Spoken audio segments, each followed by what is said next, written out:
Welcome to Espresso Yourself, Mom, Teacher, and Runner Talk, the podcast where lesson plans meet lattes and long runs. We're four women juggling the journey of motherhood, teaching personal goals, and a whole lot of caffeine. Here, we keep it real, the messy, the meaningful, and the moments in between. So grab your coffee and join us for honest conversations, a few laughs, and a reminder that you're not in this alone.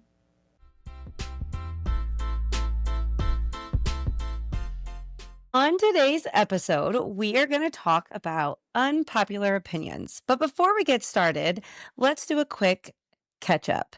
Now, Rachel, you were not able to be with us on last week's episode because you were taking care of your son. Can you tell us a little bit about life and what's been going on? Same old, really. I mean, my 11-year-old starts school next week, which is a little bit earlier than I do. So I guess that's been the main focal point is just trying to get him, make sure he has all his sixth grade supplies, which just so many supplies when they're in sixth grade. I can't believe it. Just making sure he has everything ready to go.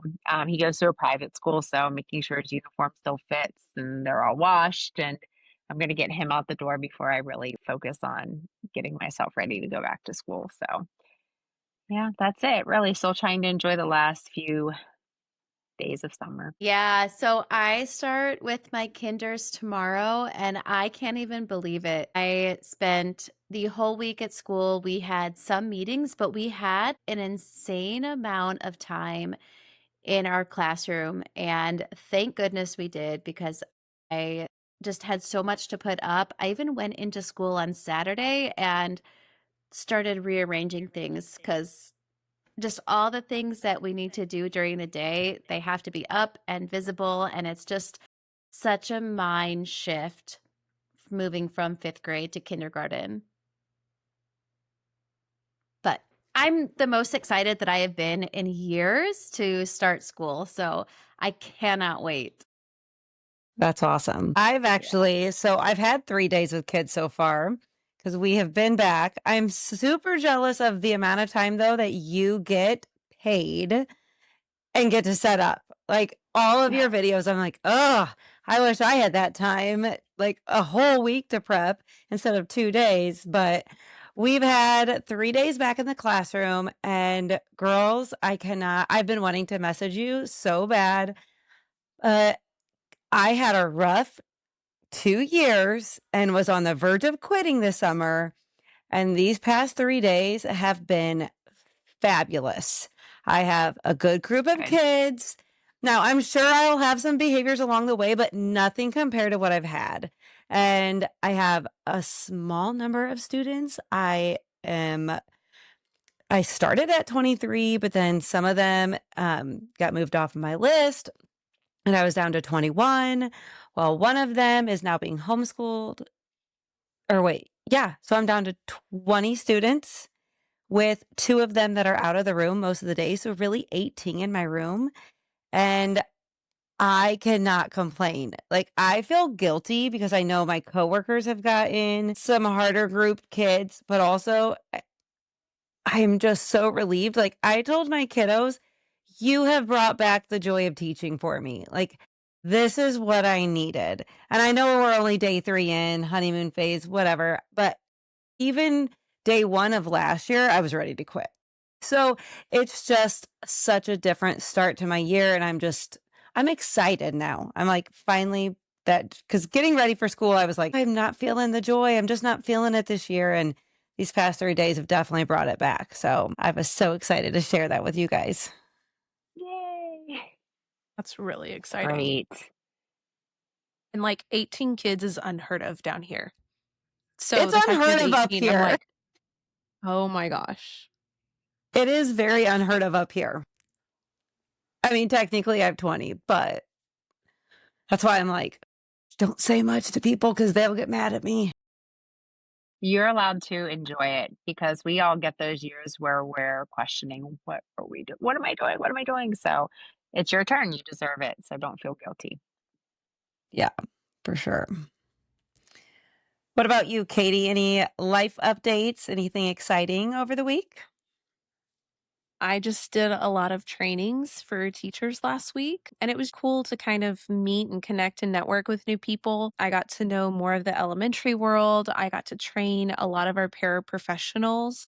And so getting to meet them as well, and they felt valued in the sense of I was taking time out of like my day. Like there was a whole conference for them and they had one whole day geared directly to them.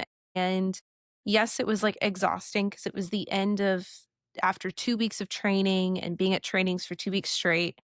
And they were our last group, but I left going, okay, like this was good.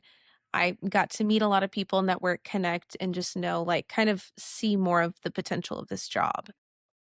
And it was exciting. It was good. But now this week, it's weird. Y'all are like classroom mode, and I'm like, okay. I get to help in the mornings and the afternoons with like arrival and dismissal. But during the day, I'm like, okay, I'm gonna go sit in my office and get work done, and it's gonna be quiet and it's gonna be weird. So this will be like a real true test to see kind of how it goes. I was wondering how things would change for you once the school year began. So will you go into the classroom too? That's the plan, and that's what I hope to. But I think this week is gonna be spent with a lot of time, okay, sitting and meeting with not just my boss, but curriculum coordinators for our district and kind of figuring out where they need me and where they'd like me to be. And so I think these next 2 weeks are gonna be kind of a lot of meetings, a lot of planning, and then I'll probably jump into the classroom, but I don't wanna bother people right now. This is the time where they're building those relationships and their foundations and their routines. So I know, like, right now, it'll just, I'll help this week with arrival and dismissal and then kinda just step back for a couple weeks and let them do their thing. So But you're gonna get to go back to your school. I do. So at first, we weren't sure. This week, it kinda went back and forth. At first, they were like, "No, let's have you go to an elementary." And oh, I did not tell y'all this. So we had convocation Monday and Tuesday. And the best way to explain convocation in Texas is like the biggest pep rally for teachers. Go look up convocation on TikTok and you're going to see convocations in Texas and they're insane. We brought in our speaker who he did such a great job.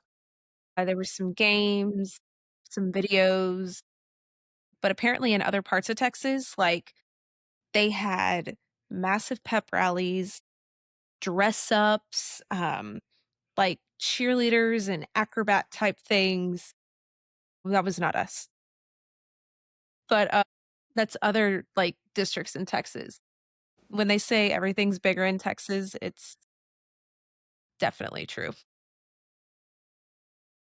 But no, I had a moment on Tuesday that I did not see coming at all. So, I knew my campus was gonna come to convocation, and I was working it all day, and I was so excited. I was like, "I get to see them."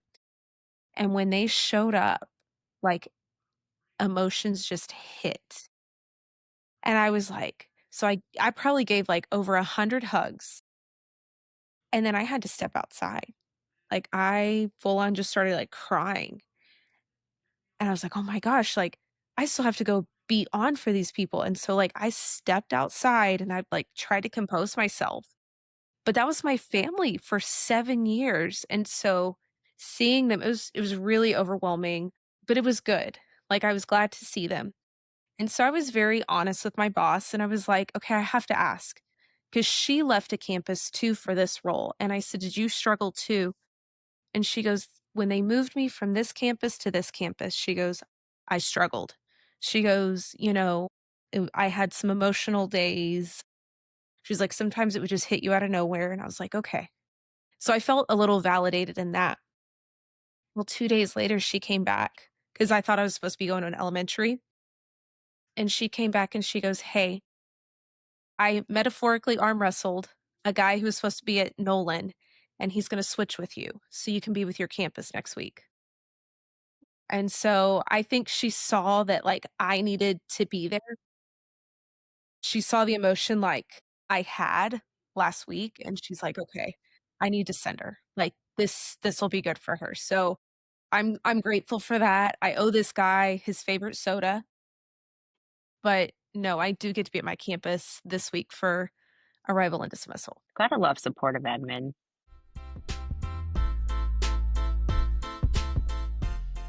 As we shared some of these, I was thinking, and these kind of lead right into some unpopular opinions of where we are in our lives and in our jobs. So let's start off with unpopular teaching opinions. Now, hear me say this. It's all in fun today. Your opinion might be different than ours, and that's okay. Our opinions within this group are probably different, and that's okay. So it's all in fun, just getting it out there and sharing. Here's my opinion, and here's why it's different.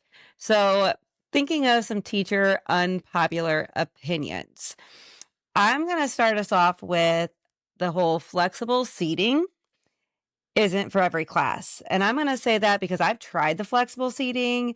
I've tried having different seats at different spots, and either the kids complain about it, they don't want that seat, or they break it. And then it's costly. It's a great idea, but it's not always feasible or realistic. So I don't know how you guys feel about flexible seating. I love the idea, but I think a whole flexible seating classroom is just it's not for me. I'm in agreement. I mean, the last physical classroom I had, the students in there, they could go from their desk to the rug, and I could not imagine having any other options in that group. But I've had some other classes that it works beautifully. So I'm in agreement with you there. I had a lot of like semi flexible seating in the past. So I've had like, this is all pre COVID, but I've had a futon in my classroom. I've had a small couch, several gaming chairs, and we would use that as like our small group reading area. And the kid, like, I didn't have a small group table. We just had that area and they loved it. I thought it was awesome. So I tried to give flexible seating a chance. I think it was right before COVID. And then COVID happened and I was like, okay, moved past it. I moved on because junior high kids, a lot of your things don't stay the nicest. But I got moved into this room, the last room I was just in, with a window seat. So I guess you could say it was a like free included part of flexible seating. But worked for me this past year almost as an incentive, and, like, my kids that struggled, that's where they went and sat, and the window look I was on the 2nd floor, so the window looked out to the parking lot and an open field, and so they still would get their work done, they'd sit in the window seat, but they knew it was an incentive to sit there. And so I've seen it work terribly, and then the window seat was honestly like a blessing in disguise. Um, I love that room, and the guy who took it after me, he's, like, pumped for the window seat because he knows, like, we shared a lot of the same kids, and so he knows, like, this'll be great for the kids going forward. So, I agree with both like, I agree with y'all, like, yes, I don't like it, but I've also seen, like, just a simple window seat work well too. Oh, Okay, so our next unpopular opinion, and every year around this time, we see all of this on social media. It is constantly on my For You page, classroom setup. And I have put up these videos too, but here is the unpopular opinion: classroom decor shouldn't cost us our entire paycheck. Yes. Yes. Yes. I make all of my own stuff and then I print it out and I laminate it and I get it up there. But there is a story that is floating around there, like on the internet so everywhere. can I tell y'all how I've seen it on social media today? By the time this episode wraps, I'm still sure it's going to be circulating, but I saw the story drop this morning, and then I saw a very popular teacher influencer for a very popular conference, which some of y'all may pick this up, put out the story on her Instagram stories. Y'all, the amount of hate she is receiving for promoting this teacher and the teacher who is like saying, I spent $2,000 on my room. So she's been posting like screenshots of the messages she's receiving and the hate. And she's like, I just put out an opinion and I'm getting hate for it. And it's like, well, it's almost like you're condoning the $2,000, which on my end as a baby teacher, what are you doing? What did you do? Because I know that first paycheck, I was like hoping and praying for it. And most of my first year stuff was thrifted, like thrifted. Or my mentor teacher was like, here, take this, take that. It was not these Instagram rooms. And there's nothing wrong with that, but we shouldn't you shouldn't let the new teacher think that, hey, you have to go spend this exuberant amount of money. I think it's such a like bad message you're sending. I mean, any new teacher that comes on my campus that I've encountered, I'm like, what do you need? What do you want? I kind of treated them like my mentor taught me of give them what you can, help them out. And like you, Becky, print the things off, laminate it. The kids are still going to like the room. Yeah, I've gone on Teachers Pay Teachers and just looked up whatever the theme that I have for my classroom this year, and then I click the free button. Because I support people on Teachers Pay Teachers. I think it's awesome. There's a whole bunch of great stuff out there. I love it. But I can't even see myself spending, even, I don't know, $100 on my classroom because that's not the point. No. Well, y'all have been in it for such a long time. I'm sure, like me and y'all, you built up over the years. Mm-hmm. Like, okay, if I'm going to spend anything, let me spend it on, okay, this year I'm going to spend X amount of money and just get this. And then next year I'll get that. So it's almost like you buy little by little and then you eventually build up. Yes, exactly. Right. And I know every district is different.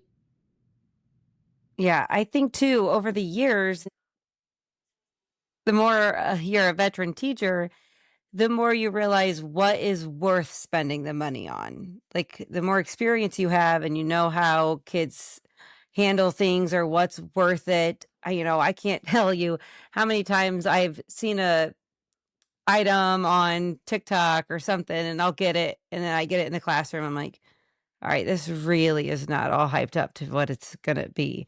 And then there's some that Right. do. So it's just, yeah, I think with experience comes smarter choices sometimes. Absolutely. So this kind of segues off the people story from this $2,000 classroom this morning. Did y'all see the parent who got on TikTok and was like crying? My kindergartner's room isn't ready and she's not going to have the right experience because the teacher didn't put in the time or whatever into the classroom. And I was like, did y'all hear about that? I was Oh yeah. I did shocked. Jerry not. Brookspan or whatever Yes. his name is posted it. Yes. That's where I first Yes. saw it. Me too. Gosh, Love him. I've been off of TikTok the last few days. I've been so dang busy.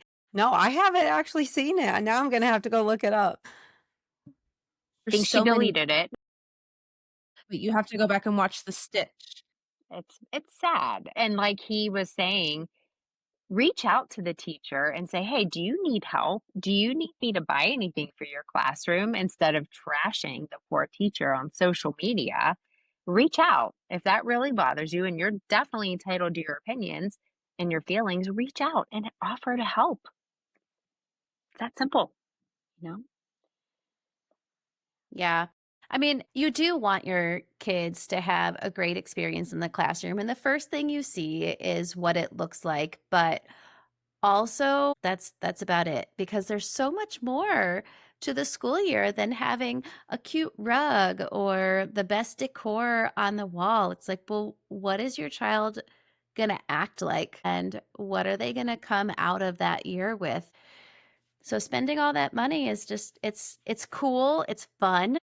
It is so fun, but is it necessary? Are they going to remember every detail of what you hung up? No. They're going to Yeah. remember what they learned and some of the fun things you've done, and that's what's important for sure. Right, right. And they're going to remember how you feel in the classroom. I tell my students that all the time. You're not going to remember everything that I teach you, but you are going to remember that you loved being in my classroom.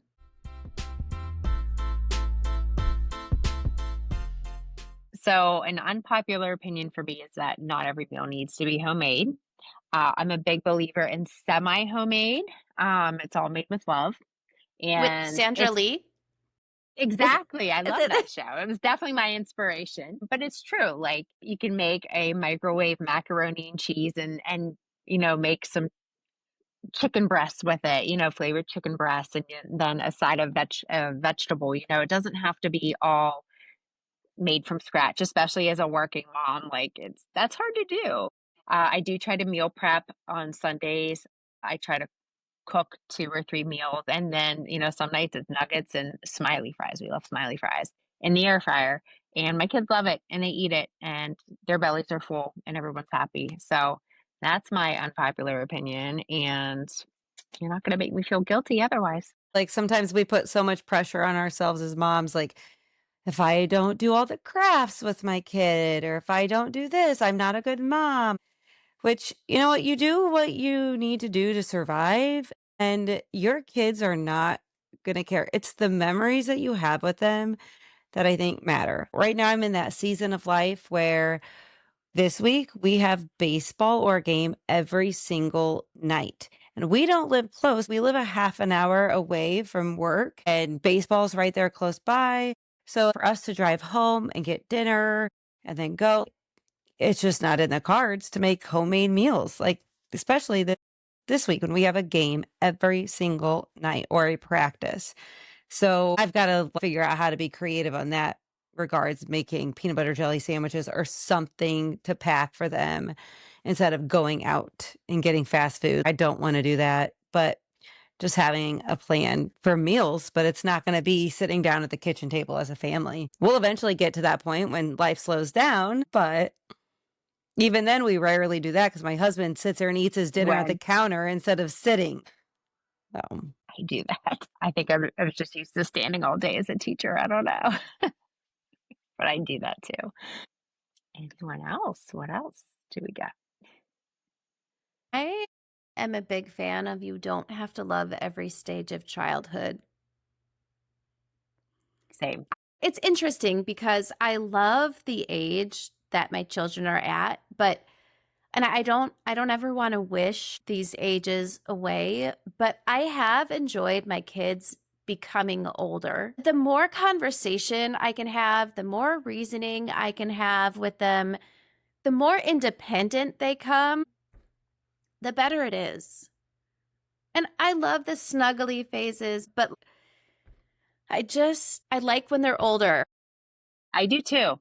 I I agree. did not like the newborn stage at Me all. neither. Give me my friend's baby, I will hold him, and then I'm ready to give him back. I told my friend the sweet spot is when they can start sitting up on their own because they become a little bit more interactive, but like age 2 or when they're actually moving and walking and talking, but the baby stage where all they're doing is crying and sleeping and eating, they're cute, but I don't love that stage.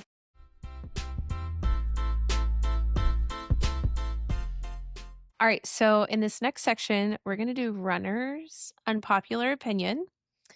And I like this one. There's a lot of them, but this one I really like is not every run has to be a PR. I really like this one because I feel like this has become so true in the last year or so of my journey.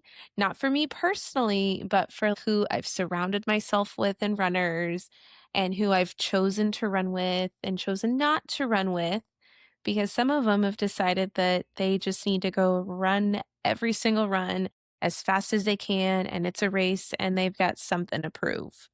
Like, y'all, it's a run. Felt like in that moment, my joy of running was being taken away because it's like everything was a competition. I was like, hold on, this is my stress reliever. This is Mhm. not my let me go see who I can beat and prove myself. I have seen a whole bunch of reels surrounding this opinion. It's like I may not have the best running gear. I may not, do this, that, and the other.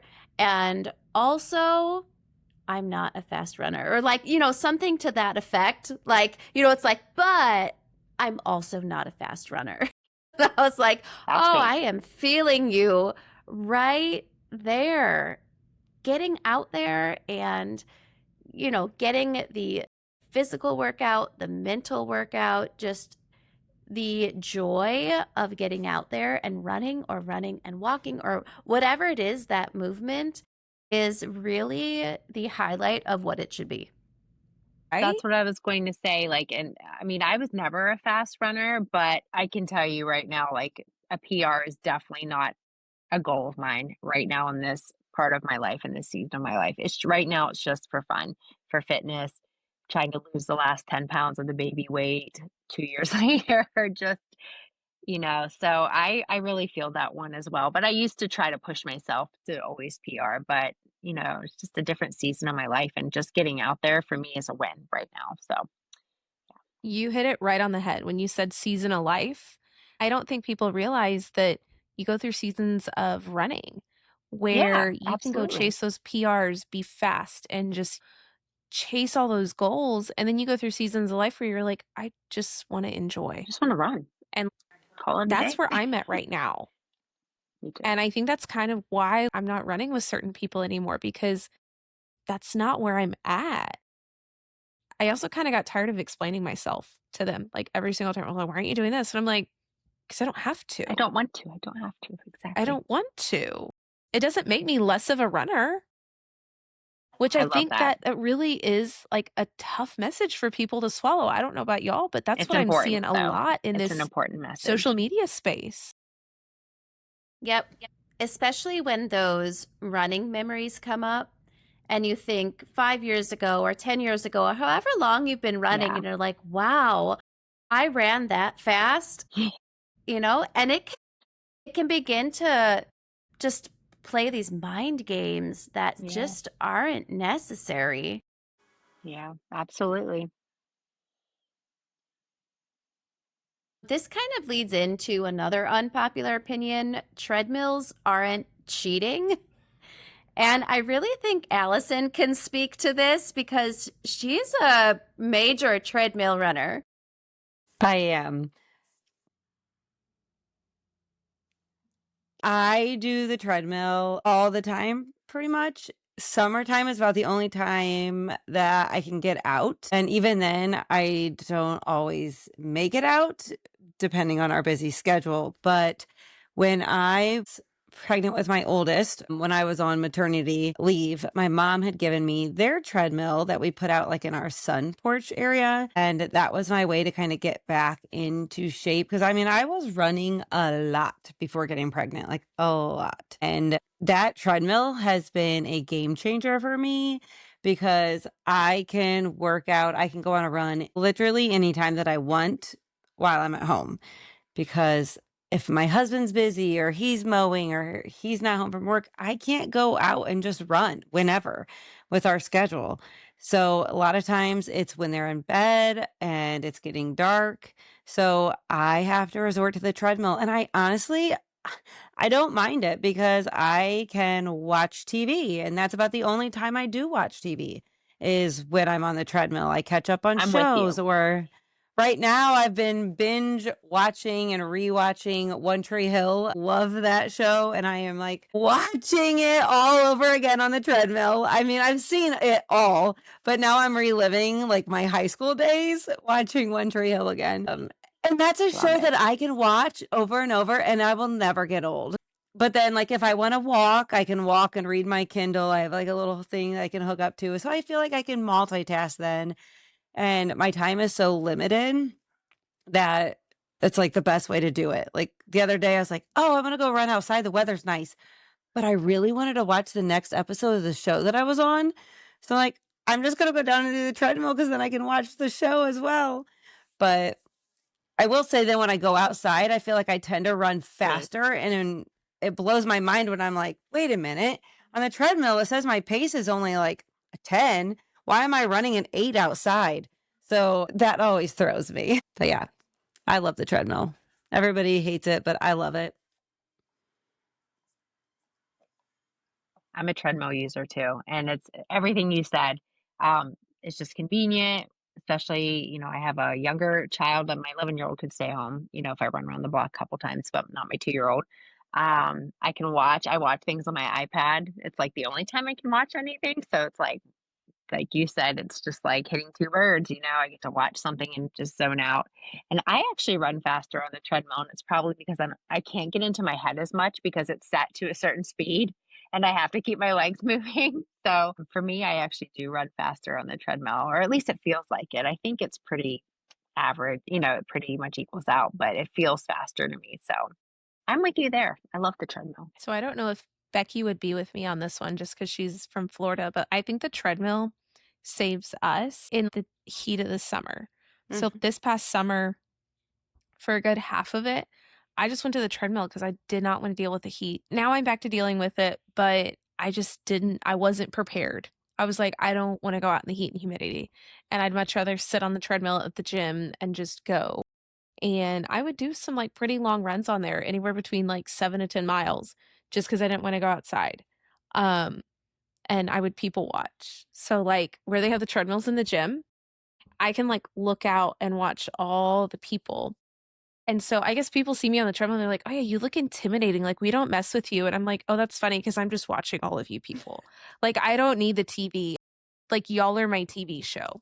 Because it's just funny to like watch the interactions of the people and how they move around, and it's like its own TV show in itself. So I don't have access to a treadmill. Actually, I know. I know. And I am just praying that I get through August in the Florida heat. And it actually probably won't cool down until like Thanksgiving. You go through, and maybe some of my runs are a little shorter in August because I just can't take it. All of the runner things happen when it's warm, and it continues to be warm and you continue to sweat. And I'm not going to talk about those things right now, but so sometimes I'll go for 6.5 miles instead of 8 for a long run. And that's just how it has to be in August in Florida, and the worst month of the year.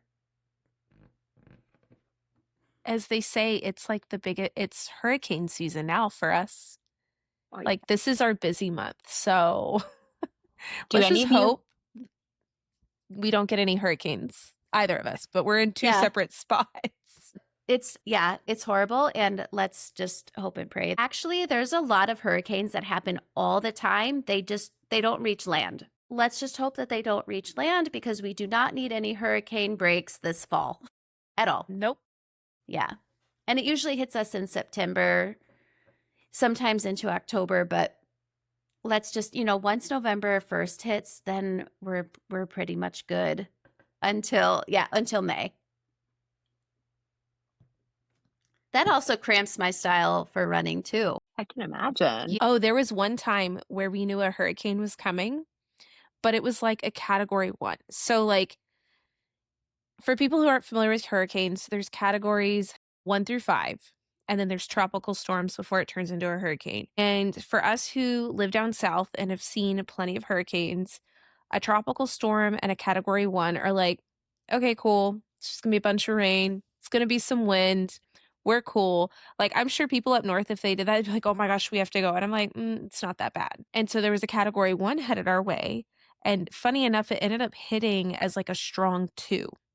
But the days leading into this, that they like canceled school and work and everything, and we were supposed to be preparing. I was preparing with a run, and we remember the wind was like picking. We're like, this is great running weather. We're like, this is awesome. Instead of preparing for the hurricane, we all went on like a 6-mile run, and the wind was not super strong, but you could tell it was starting to move closer. And we enjoyed pre-hurricane run weather.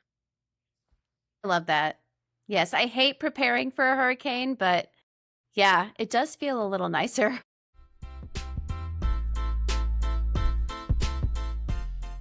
So we have been able to give you our opinions on these unpopular opinions for teachers, moms, and runners.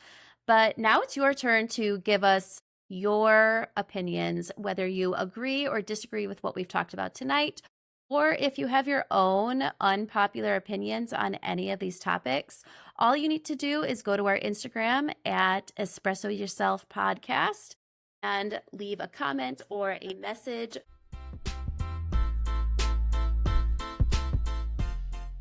Thanks for sipping and sharing a moment with us today. We can't wait to keep showing up with you each week. Messy, caffeinated, and real. And if you liked what you heard, we'd be so grateful if you'd follow, subscribe, or share this with your teacher, bestie, mom group chat, or training partner, or all three. It helps more people find our little corner of chaos and connection. And don't forget to connect with us on Instagram at Espresso Yourself Podcast. Tell us what resonated, share your own stories, what topics you want us to cover, or just come say hi. Make sure to hit follow so you don't miss next week's episode. Until next time, Keep showing up. Keep giving yourself grace. And espresso yourself. one sip at a time. Cheers.